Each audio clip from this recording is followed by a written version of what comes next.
ભરૂચ જિલ્લાના વાલિયા તાલુકાના ત્રુણા ગામમાં રહેતા ખેડૂત નરેન્દ્રસિંહ ભરતસિંહ રાણા છેલ્લા 15 થી 20 વર્ષથી ખેતી સાથે સંકળાયેલા છે. ખેડૂતે ખેતીમાં કેળા, કપાસ, શેરડી સહિતની ખેતી કરી રહ્યા છે.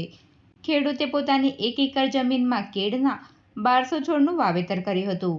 ખેડૂતે 6x6 ના અંતરે વાવેતર કર્યું છે. ખેડૂતે એબીસી જેમ્બો જાતના કેળનું વાવેતર કર્યું છે. આ જાતની વિશેષતા એ છે કે એમાં છોડને ટેકા મારવા પડતા નથી. આ જાતમાં પડવાની સંખ્યા ઓછી રહેવાના કારણે ખેડૂતને ફાયદો થાય છે. હું નરેન્દ્રસિંહ ભરતસિંહ રાણા ટોણા ગામનો ખેડૂત છું. મેં આ કેળ બનાવી છે 1 એકર. એમાં 1200 છોડનું વાવેતર કર્યું 6x6. હવે આ કેળાનું ઉત્પાદન તો લેતા છે, પણ અમે ગામમાં 2-3 જ ખેડૂત ખેતી કરીએ કેળની. એના વેપારી વહેલા આવતા નથી, કારણ કે નજીકમાં એમ આખી ગાડીનો માલ નહીં થાય, એટલે બહારથી કોઈ વેપારીને નજીકના લઈ જાય તો ઓછા ભાવે લઈ જાય. જો 220 રૂપિયા ભાવ ચાલતો હોય તો અહીં 180 એ લોકો લઈ જાય, કારણ કે એક ટેમ્પા જેટલો માલ હોય. આ જાત છે વેરાયટી એબીસી જેમ્બો છે. એમાં ટેકા મારવા નથી પડતા, એ પડતી ઓછી છે. એટલે જેની કેળ બનાવીએ તો પવન આવે એટલે તરત પડી જાય, અને ઉપર લૂમ તૈયાર થાય એટલે તરત પડી જાય. આમાં પડવાની સંખ્યા ઓછી રહે, એટલે ખેડૂતને થોડોક ફાયદો થાય. આ માટે અમે એબીસી જેમ્બો કરીએ.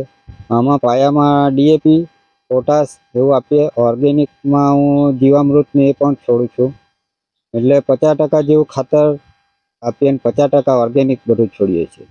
ખેડૂતે જૂન મહિનાની 1 તારીખે કેળાનું વાવેતર કર્યું હતું.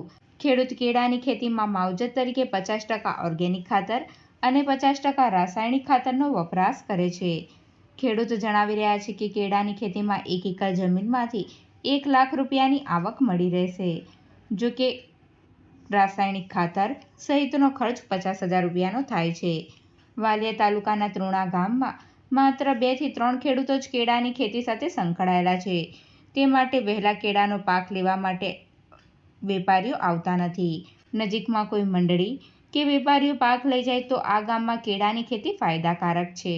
ઉત્પાદન એમ ટન એવું તો કંઈ નથી કાઢ્યું, પણ 1 એકરમાં લાખ રૂપિયાના કેળા થયા. એમાં લગભગ રાસાયણિક ને આ તે બધી ટ્રીટમેન્ટ 50,000 રૂપિયા તો થઈ જ જાય. 50-60,000 રૂપિયા. વરસાદ 20 તારીખે પડે ત્યાં સુધીમાં જીવી ગયા, એટલે પાછો બીજી વખત વરસાદ આવે તે પહેલાં નીકળી જાય તો સારું. નહીં કે પવન આવે ને લૂમ તૈયાર હોય તો નુકસાન વધારે થાય. કેળાની ખેતી સારી, કેળાની ખેતી કરાય, પણ નજીકમાં કોઈ સેન્ટર કે કોઈ મંડળી કે આ ચાલતું હોય ને તો સારું પડે, કારણ કે વેપારી આવતા નથી. જ્યારે કંઈક મંદી આવે કે આવતું હોય તો કોઈ વેપારી જ નહીં આવે તો આપણે શું કરવું? કેળાનો એનો શું નિકાલ કઈ રીતે કરીએ? એટલે ખેતી સારી, પણ જોખમી ખેતી છે. વાવાઝોડામાં ગયા વર્ષે એક ભાઈએ બનાવેલી તો આખું ખેતર પવન આવ્યો બધું પડી ગયું, કોઈ લઈ નહીં ગયો, ડીસર જ મારી દેવો પડેલો. એટલે આ રીતે થોડીક નુકસાનકારક ખેતી છે.